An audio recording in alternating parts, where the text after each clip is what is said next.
Okay, so we are starting the new topic. Name of this topic is floor and flat based questions.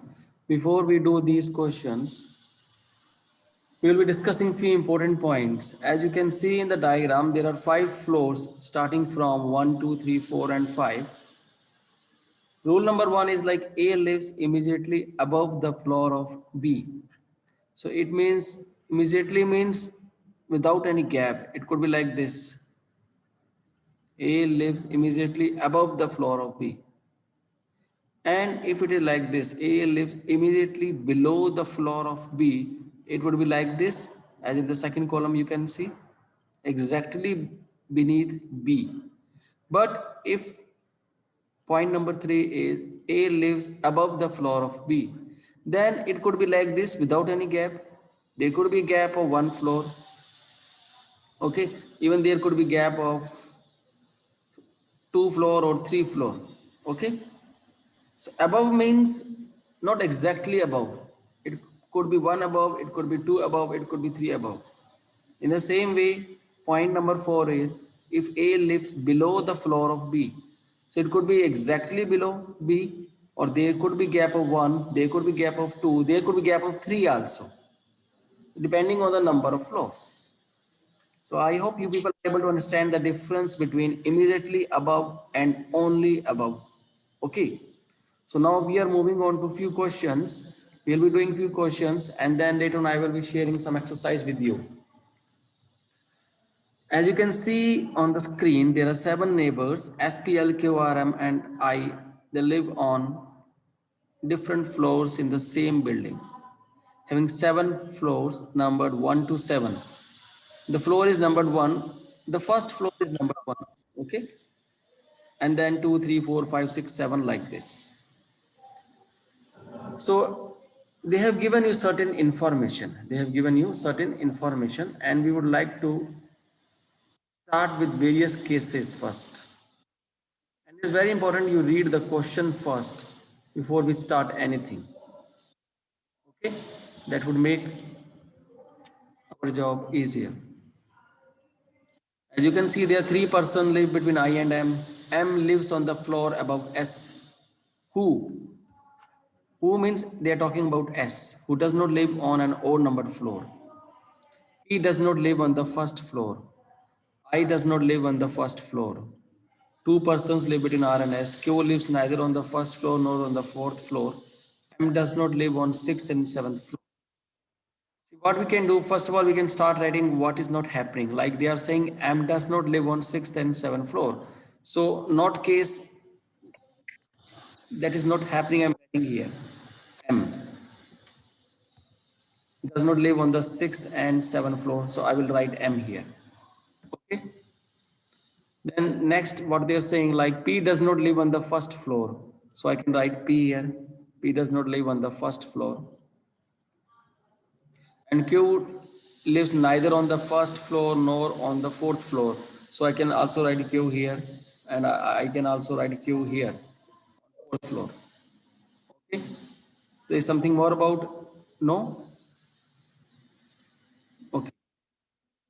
Sir, I does not live on first floor. I does not live on first floor. This is another important information given. Yes, great. I does not live on first floor. Now I think we can start various options. Now they are saying 3 persons live between I and M is living on the floor above S.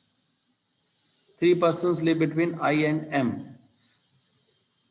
See, there are 3 persons between I and M. So M is not on 7th floor, M is not on 6th floor, but there is no such restriction regarding I. So there are also no conditions on S that S does not live on odd numbered floor. See, first of all, this looks me a bigger option, like 3 person lives between I and M. So can I take like this, case number 1? I can take I here Yes, sir. and 3 persons live between this. So I should take M here. 1, 2, 3. Or I can also take I here and I can take M here.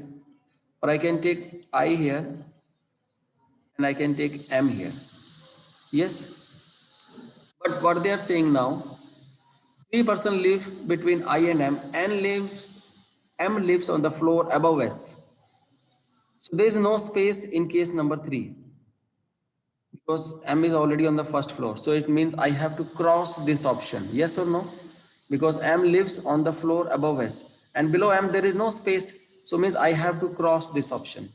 So now I'm moving to this option. I'm writing S here. I'm writing S here.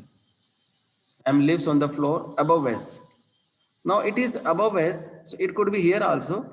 Or if I take M here, I can take S here also, because there can be gap of 2 also. So in this case, I'm repeating the case number 1 here. I've taken I am here, S could be here also, S could be here also. Okay.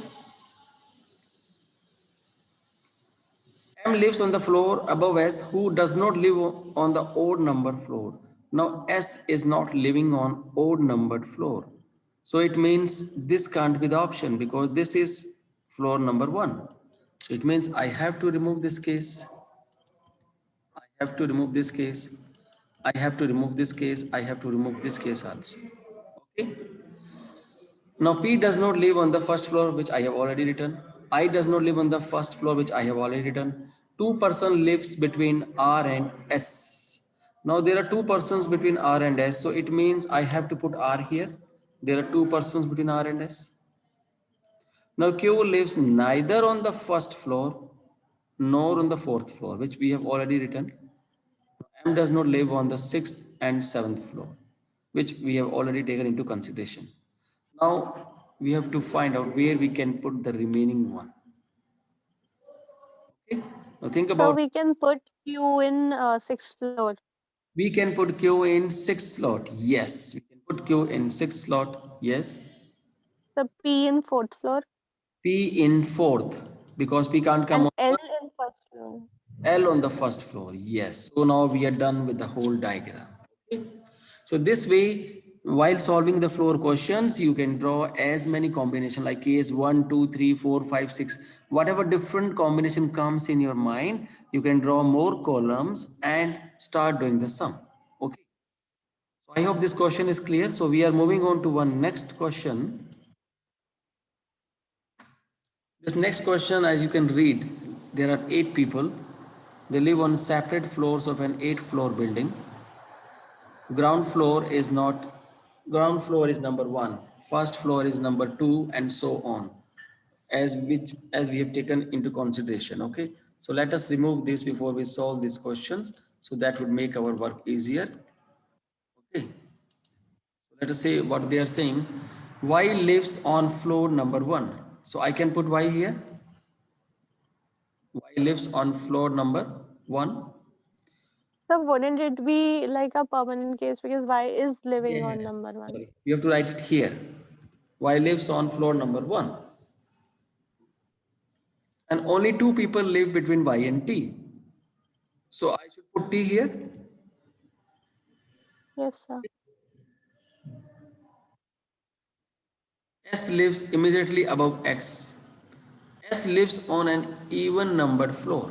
Now they are saying S is above X and S lives on even numbered floor.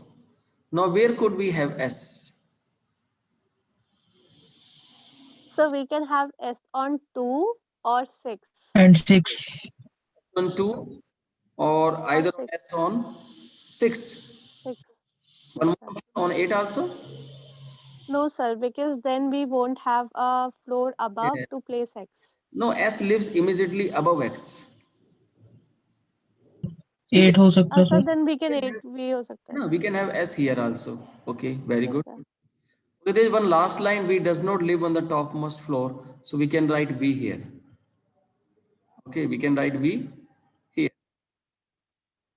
Okay, and what else they are saying?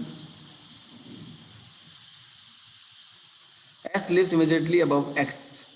So X will So be here. then first case is not possible. First case is not possible. Yes, first case is not possible. So X can be here, X can be here, and but Yes, sir. T is okay. His position is fixed now. So T I will take. Yes, sir. T and Y. T and Y I will take. Okay. Now let us move on to next one. Only one person lives between X and W, and X lives above W. So where can I take x? I can take x here. Above T. So Yes, I sir. can, it means, yeah, it means I can take W here. W here. And Yes, in sir. this case, I can take W here. It's after T. Yes, sir. Yes, great. And now he's saying Z lives on an odd numbered floor above S. So it means this case is cancelled. Discarded. We don't have any space. We discard case number. Yes, sir. Seventh. So it will be Z on 7th floor. Right. Now, what information is left? V does So not V doesn't live on on the top top floor. floor. So he live on second floor. So where we can put V? Second floor. Yes, we can put V on the second floor. And what So will be U on U on 8th floor. U on first floor? Okay. So I think now we are done with the diagram. So by this way, you can take various factors into consideration and make the diagram. So I think we are getting this one as the right one. So then they ask you 4 to 5 questions based on this, and then you can easily answer this. Okay. Is this question clear? I hope this question Yes, is sir. clear to all of you. Okay.